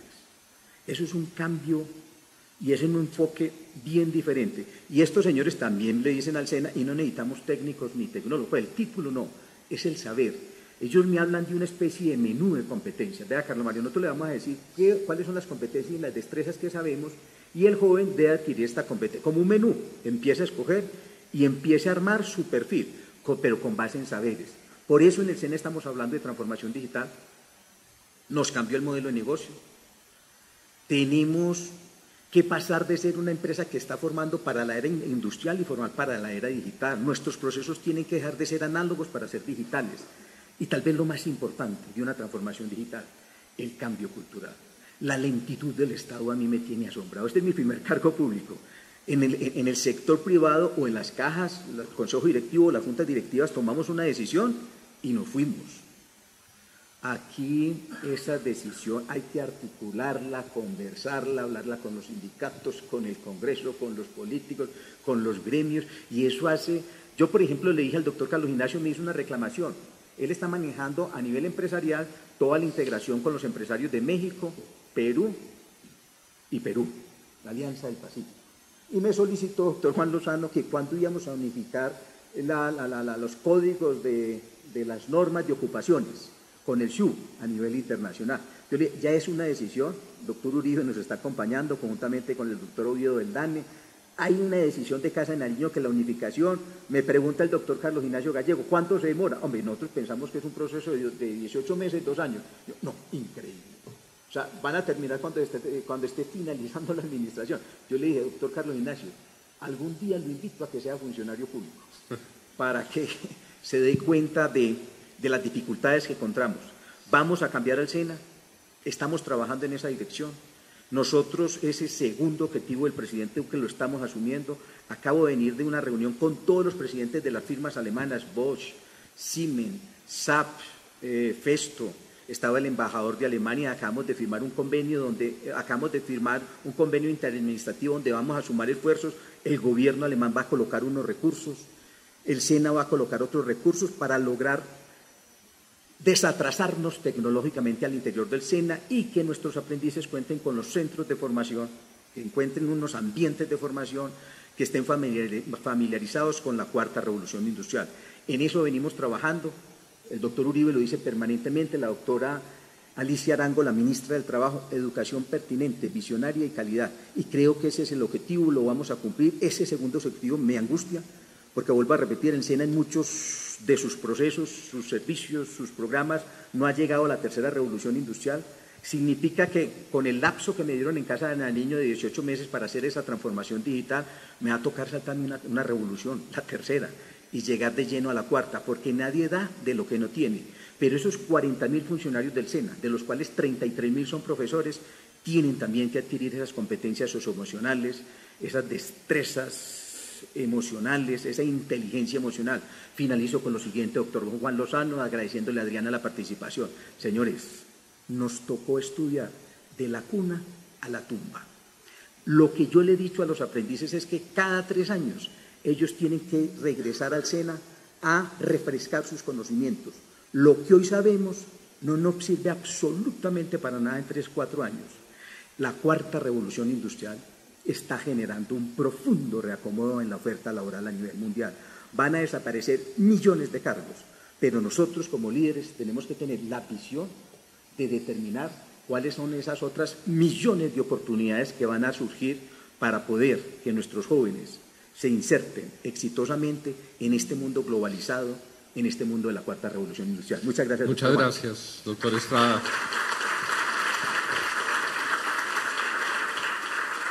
Muchas gracias por su completa presentación. Menos mal no venía preparado, doctor Estrada. Le agradecemos mucho su intervención. Muchas gracias. Entonces, señor viceministro, cerramos el paréntesis. Tenía usted la pregunta para la doctora Olguita. Claro que sí. Me gustaría en todo caso, a propósito de lo que acaba de decir Carlos Mario, es muy importante que estamos en un mundo en el que cada vez menos vamos a tener que ir a estudiar 4 o 5 años para tener un diploma. Los economistas interpretamos el diploma como una solución a las asimetrías de información. Yo no conozco a alguien, pero si llega con un diploma, yo sé que es juicioso. Y eso va a ir desapareciendo y ahora lo que importa es las habilidades. Y eso nos lleva, Ángel, a la pertinencia, a tener la habilidad específica que requiere el aparato productivo y por supuesto el SENA es lo que llamaríamos nuestro principal brazo armado en esa dirección. Doctora Olga, usted nos hablaba correctamente, nos decía muy acertadamente que el trabajo es la principal fuente de ingresos, sobre todo de los hogares pobres. De lejos es la principal fuente de ingresos, el trabajo, el empleo. Yo le quería preguntar a usted su perspectiva en la alternativa del emprendimiento para generar ingresos en la población que no tiene otras oportunidades para generarlos. ¿Y cómo ve usted además esos emprendimientos, cómo manejar el tema de la seguridad social? Porque cuando yo soy un cuenta propia, pues no tengo un empleador que concurra con mi seguridad social. ¿Cómo ve usted esa alternativa en el tema de generación de ingresos? Bueno, pues muchas gracias por la pregunta, señor viceministro, y con la exposición que nos acaba de hacer el director del SENA, me parece que es una Es un escenario apropiado además para plantear un par de ideas que se me quedaron en el tintero frente a eso y que responden también la pregunta que nos hacía Carmen Pagés sobre qué debería hacer más el gobierno. Yo creo que el tema, la formalidad, informalidad, siempre lo hemos asociado a la cotización o no a la seguridad social. Y yo creo, y aquí lo voy a decir en medio de tanto experto y de tanto especialista, que es hora de que lo comencemos a pensar de una manera más gradual. No hay formales, claro, hay formales, pero en los informales hay grados de informalidad. Hay personas que, y si logramos hacer esos grados, y entre ellos pueden estar esas familias de muy pobres que tienen que hacer emprendimientos, que muchas veces son de subsistencia, etcétera, cómo hacer rutas diferenciales de protección. Es que la seguridad social fue un concepto que se inventó después de la Segunda Guerra Mundial para resolver problemas de antes, que hoy en el siglo XXI requiere que lo trabajemos y que lo hagamos más flexible. A todos no les sirve la misma ruta que tenemos planteada. El plan mismo y los avances del gobierno lo ha venido reconociendo. Entonces está creando mecanismos de articulación, ¿no?, entre lo contributivo y lo no contributivo, ¿no?, mecanismos parciales. En esa ruta hay que seguir profundizando. Quizás me da también pie para que le hable medio minuto de la protección social de la población rural, la misión de transformación del campo convocada por el gobierno. Estuvimos mirando y efectivamente no vamos con los mecanismos actuales, no vamos a poder darle protección a 5 millones de trabajadores rurales. Ese es nuestro reto. Entonces hay que definir mecanismos que son flexibles, que llaman la atención a la pregunta que usted, señor viceministro, me hace. Entonces, flexibilidad. Ahora que nombraron al director del DANE, ya de una idea, señor rector, que se venía trabajando con Juan José Chavarría en el Rosario, se empezó a trabajar el tema de informalidad.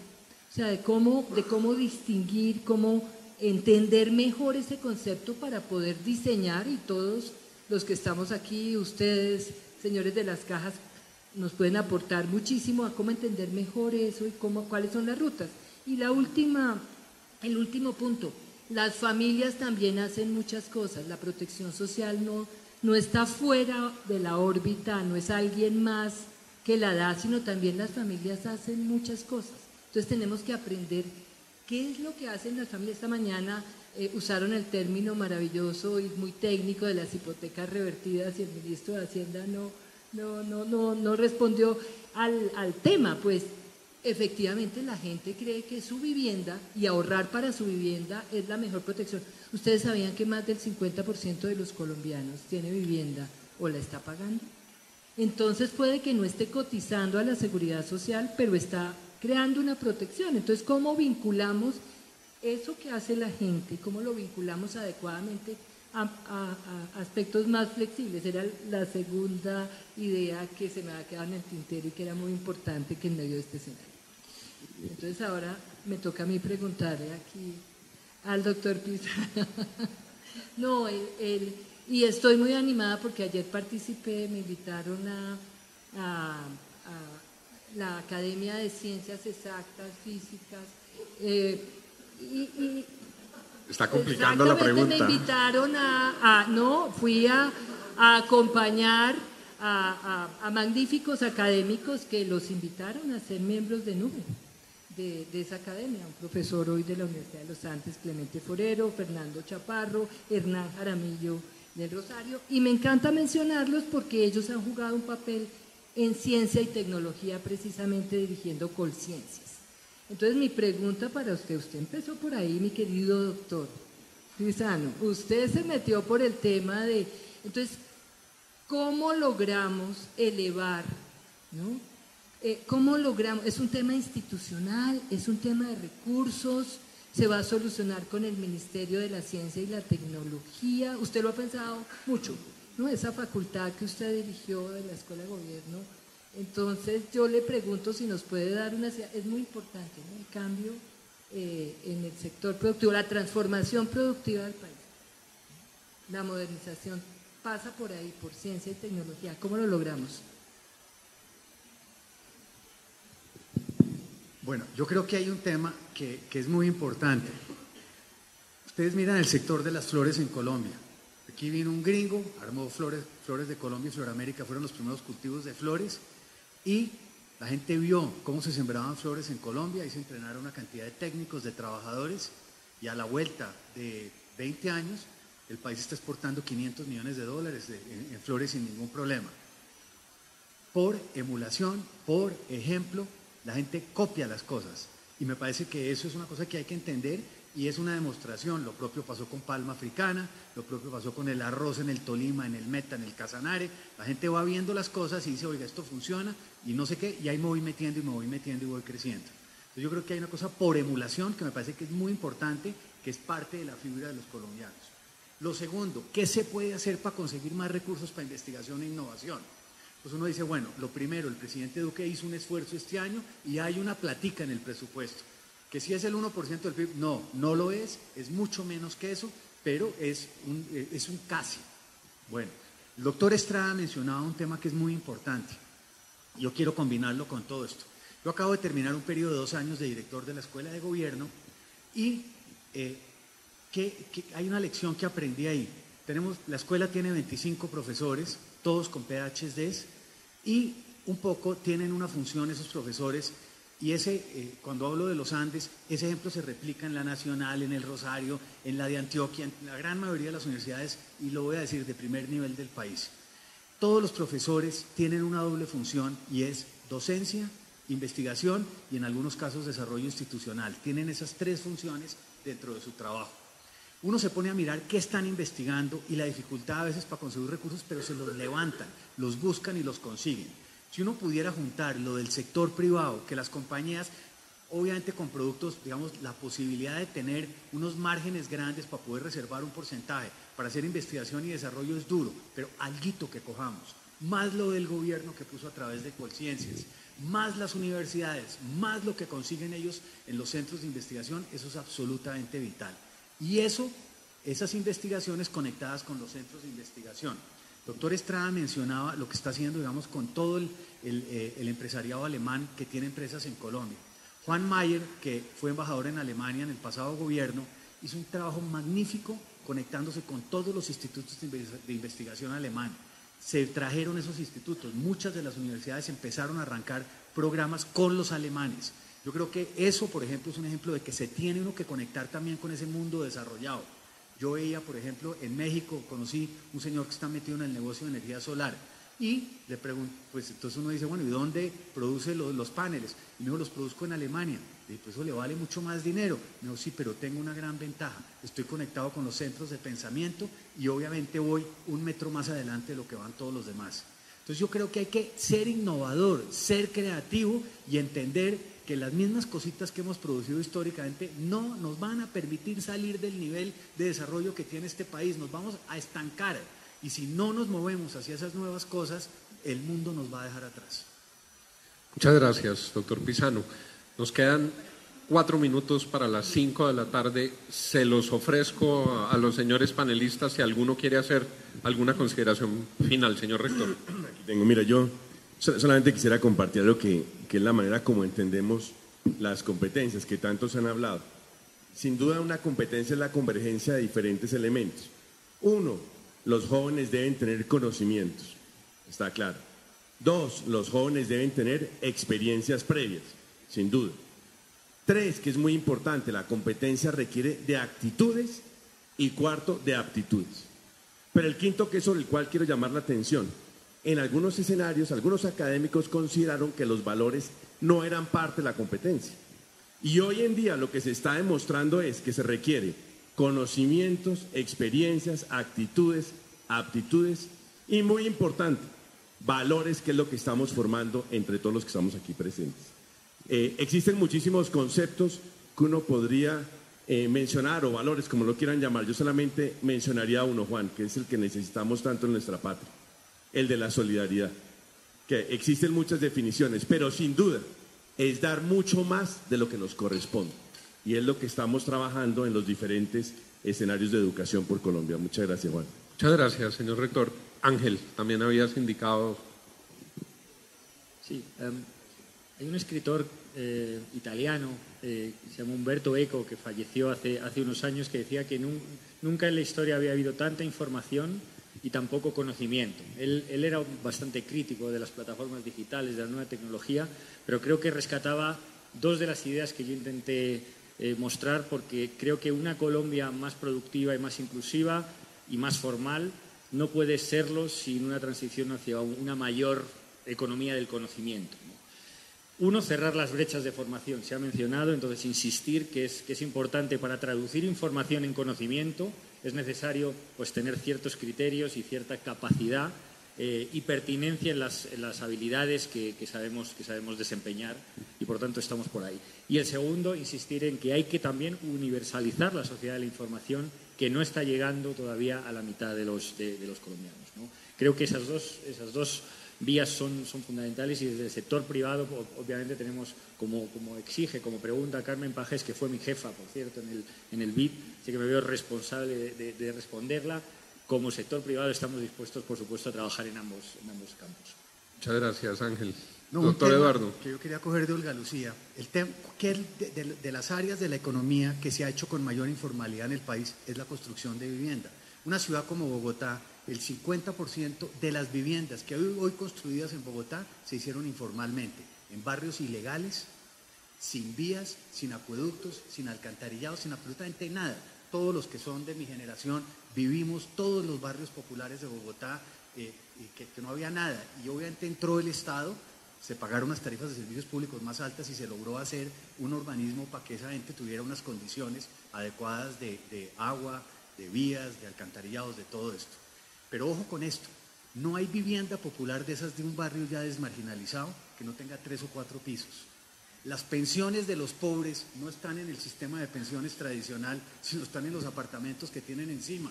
La gran renta para la vejez de esas familias que entraron por todos esos barrios subnormales son los arriendos de las viviendas y el local del primer piso que quedan todas esas viviendas. Entonces, a veces hay que entender que uno desde el Estado empieza y dice, oiga, hay que cotizar, hay que aumentar la cotización, hay que buscar desinformalizar. De golpe lo que tenemos que entender es que la misma economía a través de otros medios nos está dando una lección muy interesante, y es que la gente, a base de sus ahorros y de sus esfuerzos, creó un patrimonio para la vejez que posiblemente le va a rentar más de lo que le rentaría si hubiera puesto esa plata en un fondo de pensiones. Muchas gracias, doctor Pisano. Olguita, doctora Olguita. Bueno, aquí lo que pasa es que de oír comentarios inteligentes a uno se le ocurren otros. Un tema muy importante en el cual a mí me parece que las cajas son fundamentales es en la diversidad regional. Yo creo que no hemos hecho suficiente énfasis acá y con las intervenciones que ustedes hacen. Cuando yo me refiero a que no hay una sola ruta, es que tenemos que pensarnos un país que como ventaja, pero también como desafío, es megadiverso. Yo sé, aquí veo al señor vice tomando notas y me afana, porque entonces ahora me dice, y efectivamente el plan tiene una regionalización particular, pero conviene que nos pensemos eso, quizás ese tema de Bogotá con otras grandes ciudades podemos asociarlo a las propuestas tradicionales, pero en zonas alejadas no. Entonces nosotros tenemos una forma de decirlo que es el territorio importa. Cada vez menos existe la dicotomía rural-urbana que todavía a veces funciona y hay más un continuo. Entonces todos esos avances que se producen, ustedes tienen unos ojos privilegiados de verlo en el territorio, ¿no? Y lo requerimos para mejores diseños de políticas públicas diferenciadas en lo que trabajan el gobierno y los expertos. Muchas gracias. Siendo las 5 en punto, yo quiero agradecerles a los miembros de este maravilloso panel sus contribuciones y todos sus aportes al país y a la protección social. Y a todos, muchas gracias.